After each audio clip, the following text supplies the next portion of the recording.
So my name is Professor Michael. I'm a medical oncologist and also co-chair of the neuroendocrine tumour service at the Peter MacCallum Cancer Centre. And we're Australia's largest standalone cancer centre. And we're also a ENET Centre of Excellence. We have the largest net practice in Australia. And I've been asked to have a chat about a few aspects. One is the trials that matter to me that possibly are practice changing. The next is, what are the gaps in the research, the current research, which can direct us to better therapy for patients? And the other is, what's the role of patients in trial design and in trial advocacy? So let's talk about the first aspect, the trials that matter and possibly are practice changing. It really comes down to a couple of aspects. One is looking at the increasing in the indications of peptide radioreceptor nuclide therapy, or PRRT. And we're seeing an increasing number of trials in this regard. And there's been we've had the COMPETE trial, which is a randomized trial of PRRT versus everolimus in patients with JEP-NETs, grade 1, grade 2, which is just finished recruitment.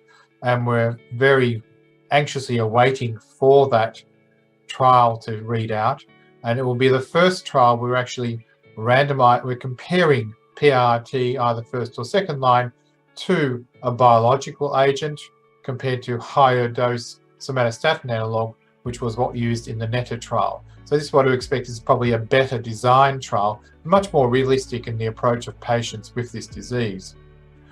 We also have the COMPOSE trial recruiting patients at the moment, and that's looking at the role of PRRT versus either everolimus or FOLFOX or CAPE-10 chemotherapy in well-differentiated aggressive grade 2 and grade 3 disease in patients with either gastrointestinal or pancreatic neuroendocrine tumours.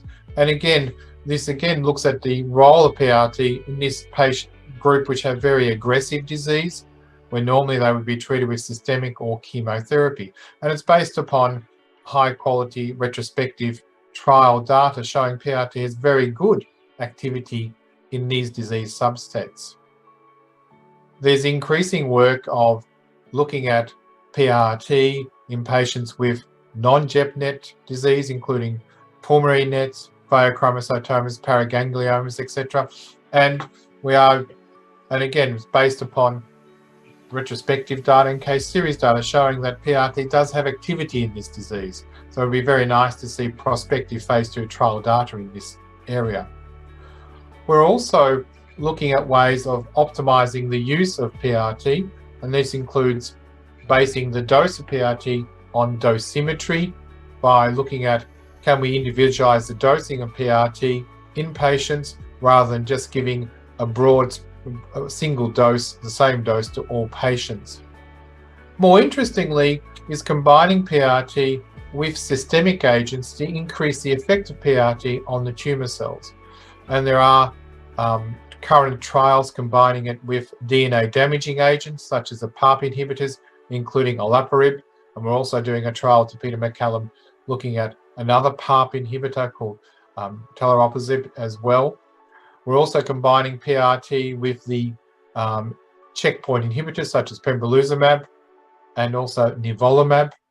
We do know from the preclinical data that it does show that radiation therapy is immunogenic itself, and therefore hopefully we can optimize this interaction by using the immune checkpoint inhibitors. And there's also work combining capecitabine and temozolomide in combination with PRRT in patients with pancreatic neuroendocrine tumours. And we've seen the recent results of the control nets trial emanating from Australia showing that in the pancreatic neuroendocrine tumours, the combination of capecitabine and temozolomide does result in improved response rates and also PFS rates in combination with PRRT.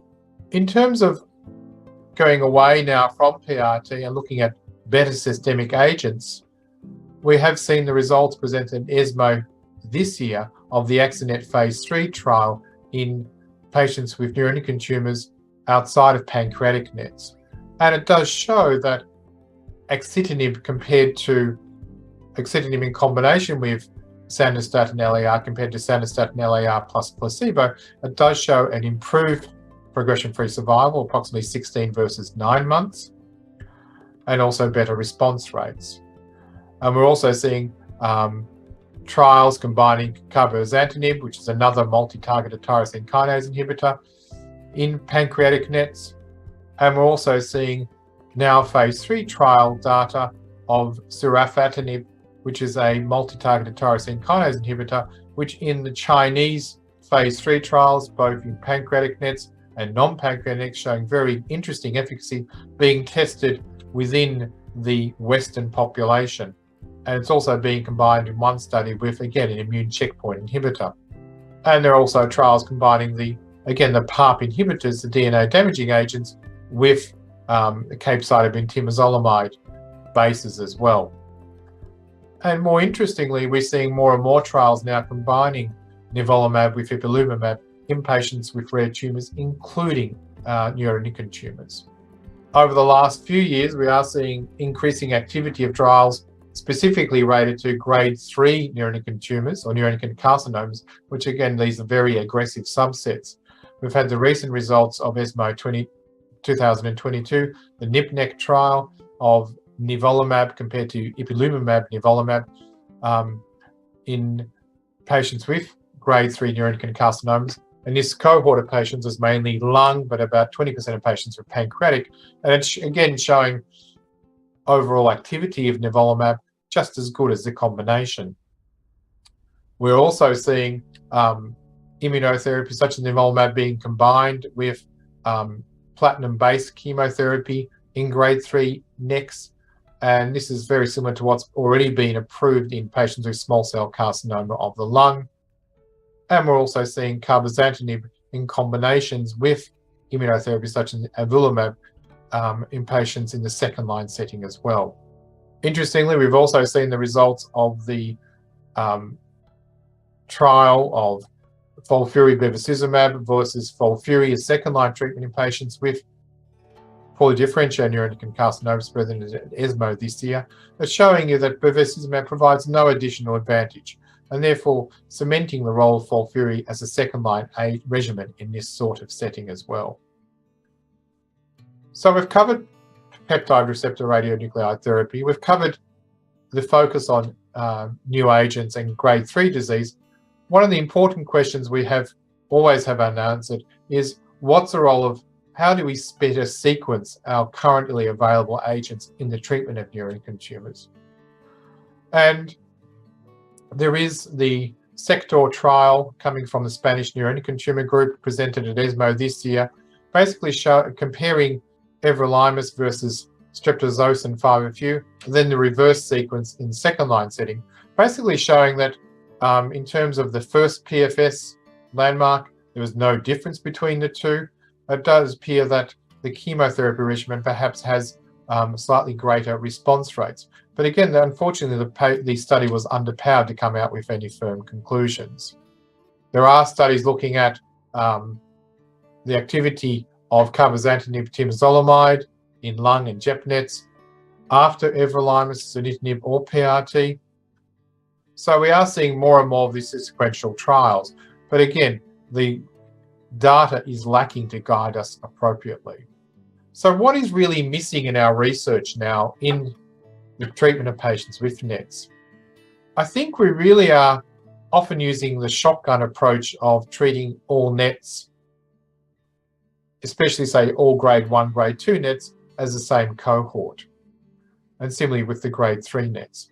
But not all NET patients are the same. I mean, patients are extremely heterogeneous in terms of their tumour behaviour. And we often do see that when we do concurrent gallium-68 DOTA PET scans and FDG PET scans, which gives you a very different view of the distribution of well-differentiated and poor differentiated disease within the same patient and also within the same tumour deposits. So we need to better define the disease biology to help us to better select and individualise treatment. In other words, precision medicine in terms of what's being done with other malignancies. At the moment, we really do not have any validated proper biomarkers. There has been a lot of work on functional imaging, as I just stated before, circulating DNA, so increasing volume of research work. And we're currently doing a similar study in pancreatic nets at Peter MacCallum. There's also been work with circulating tumour cells. There's also been looking at genomics of neuroendocrine tumours, particular pancreatic nets, polydifferentiated neuroendocrine carcinomas and small bowel nets, and looking at targetable, druggable targets. And this has been in particular successful in pancreatic nets. There's also been a large volume of work of the NET test, which is a multi-analyte taken from blood, which may provide some predictive or prognostic role, but it's not widely available, and there are some question marks in terms of its proper utility. So we need better biomarkers to predict disease behaviour, and these need to be built in within all prospective research. We also need better studies to define the sequential therapy for all subclasses of neuroendocrine tumours. What is the best first-line therapy? As we're seeing, for example, PRT is coming on more and more into the first-line setting. What is the best second-line therapy? What is the best third-line therapy? And we also need to define what is the optimal combinations. And as you see from the current trials I described, we are seeing more and more biological agents combined with chemotherapy or combinations with immunotherapy. We're also seeing PRT combined with biological agents, chemotherapy, DNA damaging agents, or immunotherapy agents as well. So we're having a lot of phase 1, phase 2 activity, and it'll be very interesting to see eventually what is the phase 3 randomized trial activity. But we must always come back to the question, the trials should answer a very important question. They must be rationally designed rather than satisfying the regulatory agency requirements. And I think one example of that is the NETO-2 trial, where patients with polydifferentiate with aggressive grade 3 neuroendocrine tumours are randomised to PRT versus high-dose SSAs, which really I think is an unethical study, and it doesn't really represent proper standard of care. But again, it meets regulatory authorities.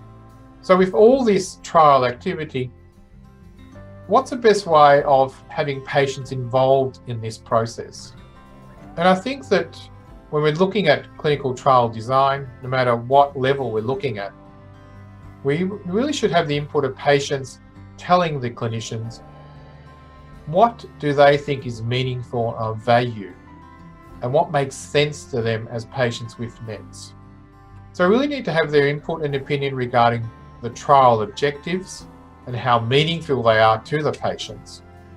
Whether it's, are we looking at optimal disease control or reduction in symptoms in terms of symptomatic trials, looking at quality of life, reduction and improvement.